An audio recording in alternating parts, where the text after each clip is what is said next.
Hello beautiful people, welcome back to my channel. I'm a Colombo Australian woman living in Melbourne, and today is 31st of May, which means that it's time to go through what I read in the month of May, and this is my May wrap up. I didn't have a very good month in April, but all over May I redeemed myself because I read 15 books in the month of May.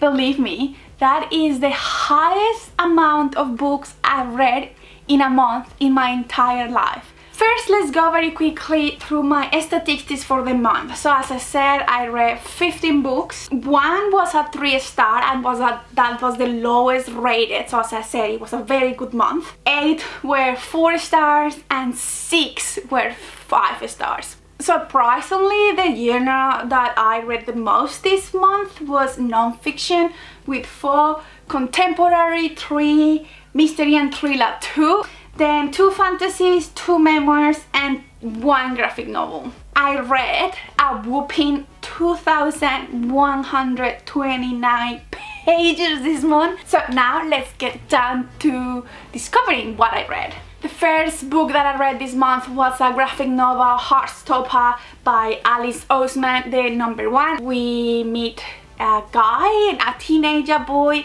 that is kind of in love with one of his classmates, and then they start hanging around, and he's wondering, is this a friendship or is this something else? He doesn't want to take a step and then feel like a fool when the other guy rejects him. So it is the story of what he thinks, how their relationship, the friendship evolves. There are 3 books of the Heartstopper series.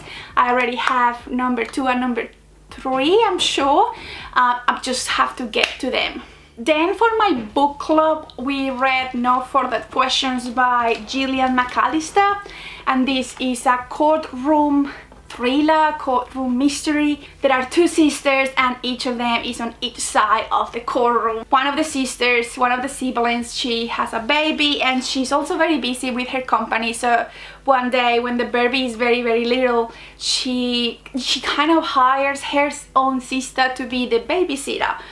And one day when she is away from the home and the baby is staying with her sister, the baby dies, and it seems like a suspicious death. So during the entire book, you are in the courtroom in the past. There are 2 timelines, so the courtroom timeline and the one that is telling what happened from the sister perspective, so the mom of the kid, and the auntie of the kid. So it was a very interesting book. This is not for everyone, so I wouldn't recommend this book to anyone that has a baby. So if you want to read this book, just make sure that you don't have babies, you are not aunt, because it just hits a core. And I could think of my friends who had newborns, and I was like, yeah, no, this book, they cannot read this book because it just makes you wonder, what would you do? Ooh, I gave this book a 4. The third book that I read this month is one of my first favorite books of the year. It's a 5-star for me. It's from a Colombian author and it's called El Olvido que Seremos, or in English, that the translation, the name of the book in English is Oblivion. And it's a memoir of Hector Abdad, and it's about relationship with his dad. It's such a raw, like I can't believe it took me 32 years to read this book, because it's one of the best books from Colombian authors that there are out there, and it's amazing. Like, not only tells the story of this unusual, lovely relationship, but also you get to know the state of the country back then, from the political situation, from the war, from the narco traffic, from the fear that was among everything that had a different opinion to what the bad guys wanted. So I really recommend you to read it. I read it in Spanish and it's beautifully written. I hope that the translation in English is as close as possible to the way he's telling the story, or their lives. If you take one recommendation from this video, take that, the Oblivion by Hector Abdad. It is an amazing 5-star that without a doubt I will read again in the future. Then I read Erotic Stories for Punjabi Widows by Bali Kaujoswal, and oh my god, this was an amazing book. This was another 5-star for me. Don't be scared about the name, because the name sounds quite out there. Erotic Stories for Punjabi Widows. I know it sounds like ooh, but it is not only about the romantic side of the erotic side of the book, but it also talks about women having a voice and having desire and being people, not being ghosts, even when their husbands have died. It is such an entertaining book. It wasn't what I expected, plus the erotic parts are actually quite erotic and good, so it is very different, like very different to anything that I've read. It does have a social message underneath the erotic blanket. The next book that I read, and oh my goodness, it took me a while to get into it. It is a 4.5 book for me. It's been everywhere, and it's Where the Crawdads Sing. This is one of the books that I didn't get to read from my April TBR. It is such a great book.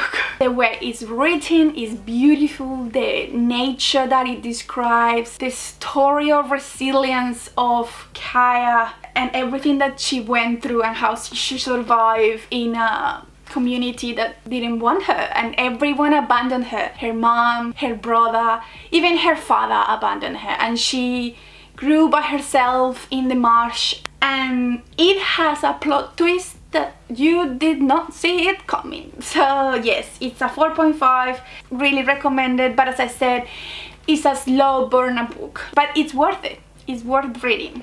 Similarly, another book that I was pending from my April TBR, and is the book that has been the longest in my bookshelf waiting to be read, was The Diary of the Young Girl Anne Frank. I was putting this off for a long time because I knew it was a sad story. Yes, it is not extremely well written. It's not a novel, but it's a diary of a 14-year girl who is going through a terrible situation. But not only that, but she's also going through poverty, having trouble with the relationship with her mom and her dad. And for being a 14-year-old girl, she writes beautifully. But I couldn't write half of what she wrote. It's a 4-star, but it is very hard to give a star to a story like this. Then I read this little book called A Feminist Manifesto in 15 Suggestions by Shimamanda Ngozi Adichie. I hope I said that correct. This is an amazing short book that everyone who has a child, a girl child, should read. And it's about this feminist writer from Nigeria, and she writes a letter to her friend who had a baby girl, and it's about what things she needs to teach that baby girl in order for her to become a feminist. Such a good read. I actually sent 2 of these books to my friends who just had baby girls, so yeah.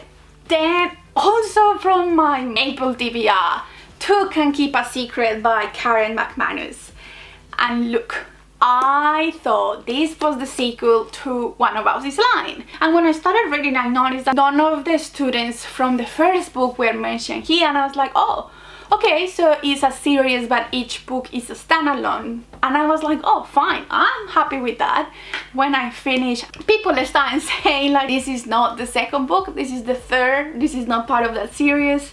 So apparently, well, not apparently, for sure, this is not the second book. The second book is actually One of Us is Next. So I already bought it, but I haven't read it. But yeah, this one was a 4 for me. One of the non-fiction books that I read was Who Moved My Cheese, which is a kind of a business book. It's a book that takes like the story of 2 mice looking for a cheese in a maze, and they just keep moving the cheese, and then the mice keep following and looking and continue searching for the cheese, whereas the humans are in the same maze they are just happy with the sheets that they have, and they stay in one place until the sheets is moved, and then they just stay there waiting for the sheets to be put there again, and they kind of starve to death pretty much, which means that like, things keep changing all the time, and you just have to evolve and be continuously moving and improving and getting better, and if situation and conditions change, you need to just get up and move too. So it is a business kind of book. It's okay. It was entertaining for a little bit. Then the next book that I read was An American Marriage by Tayari Jones, and this is the Women's Prize for Fiction in 2019, the winner, and oh my goodness, it is such a good book. Like, if you haven't read it, I really recommend it to read it. At the center is a couple that is recently married, like they have been married for 1 year. They are Afro-American, and one of them one day gets accused of murder. He gets accused of rape, and a crime he did not commit, but because of his race and because of the circumstances, he gets put in jail for, I don't know, 15 years, but he's still married to the girl, and it's all about their relationship while he is in jail and she is outside trying to make a life for herself. And it's that conundrum of what's gonna happen, what would you do if you were in her position, because your husband, who you have been married only 1 year, is gonna be in jail forever because justice and all that is crooked and doesn't work, and he's gonna be there for a crime that did not commit, and although you know that he did not commit it, he's paying for it, and he's not gonna be out until 15 years from now, and you are gonna be old, and what about kids, what about your life, what about your reputation? Would you stay? Would you wait for him? What would you do? This book tells that story. It is good. I finished and I felt like I didn't know what would I do if I was in that situation. Then I jumped into something that I wanted so badly to read, and it's the second book of Nevermore, Wundersmith by Jessica Thompson. She's an Australian author, and I have talked about the first book so many times. It's similar to Harry Potter but different. I don't know, this is the second book, and the third one is coming later in the year. And in this, so if I'm not gonna say much because then I spoil the first one, but I was scared a little bit of this one not being as good as the first one, but I read it, I think it was in 1 day. It was so good. She keeps developing the universe, and you start knowing what else is happening, what other powers people have, what Morrigan can do, and it's still very entertaining. It's such a good book. Every kid should read it, and it's light, it's funny sometimes. It also has parts where it's intense and you wonder what's gonna happen. Oh my god, Morrigan is in danger. But yeah, I really liked it, and it's a 5-star for me because for sure I will read that again. When I posted the review from Anne Frank on the Facebook page, one of the people who are in that Facebook page recommended Night by Ellie Wiesel. I have heard of this book, I had it in my TBR, but I don't know why I've never read it, and I did, and my life changed. This book is a non-fiction. It's a memoir of a teenager who is sent to different camps with his dad. And what happens? And it's so realistic. Like, I mean, it's a real story, right? But the way it's told, you feel like you are there, right there, watching all the horrible stuff that happened, and suffering with him every time there was a selection, and hoping that liberation will come the next day. And oh, it was intense. It's a 5-star for me. I would read it. I wouldn't read it if you are sad or feeling like depressed in isolation, because this will destroy you even more. And then I read another 5-star. If I have to describe this book in one word, it's uncomfortable. Completely and utterly uncomfortable, and I just felt like I didn't want to continue reading, but at the same time I needed to continue reading. and it's My Dark Vanessa by Kate Elizabeth Russell.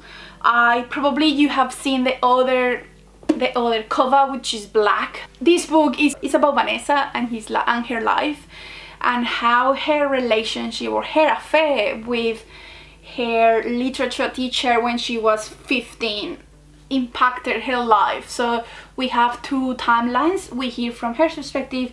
In one timeline she is 34 years old, and it's in the middle of the Me Too campaign 2017, and there are people coming out telling their stories, and she's kind of being harassed by one journalist that she kind of knows that she had an affair with a teacher, so she's pushing her to tell her story, but she's denying it, and she doesn't believe that she was a victim because she was in love with him. And also we hear from her and everything that happened between her and her teacher back when she was 14 in their high school, which was a boarding school,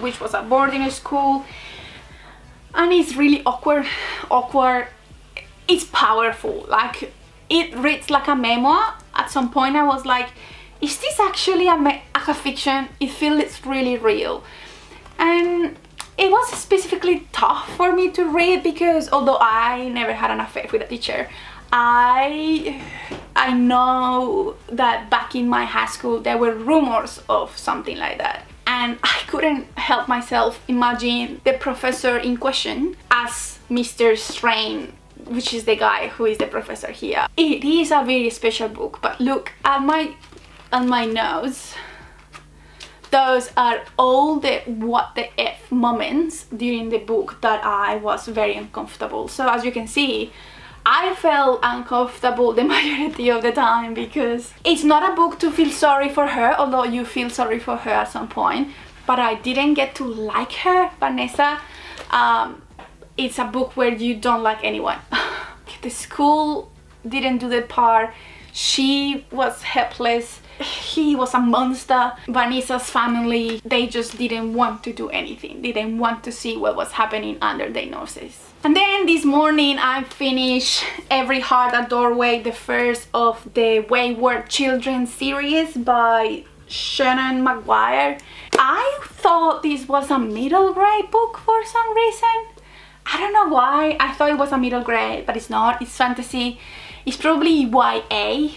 But when we were like third of the book, something happened very graphic, and I was like, oh my god, is this not for children? Well, no, it's for young adults, and that took me by surprise. But I'm very keen to keep reading the series. Just to give you like a synopsis of what is this series about. It's about this boarding school where kids that have gone to other universes come back, and because they are not longer a good fit for normal society, they go to this school to kind of move on and try to find the door again. So what happens is that these kids have special powers, and depending on that, doors open, kind of like Narnia, but it's different where every door is a different word, and it depends of the person. So there are words that are like very magical and flimsy and unicorns, whereas the other words that are death, solitude and stillness, or something like that. And then the book number 15th of the month is a very short book called More Weird Things That Customers Say in Bookstores by Jen Campbell. So I read the first one of this series last month in April, and it's very entertaining. It's crazy things that customers that go into a bookshop ask the bookseller, not only about books but situations that are funny, and you say, oh my goodness, really? And I think that any industry, any service industry can write this type of book because people are crazy and they are very self-absorbed and they don't know what they're asking, and they think that anyone should know what they are thinking. Those were the 15 books I read in May. What a month! Thank you so much for watching. Let me know down in the comments if you have read any of these books, what you thought of them. If you want to follow my reviews, because I tend to write a review as soon as I finish the book. I write my reviews and I share them on my Instagram account or my Facebook page. If you enjoyed this video, please give it a thumbs up and like, and thank you so much for watching. See you soon.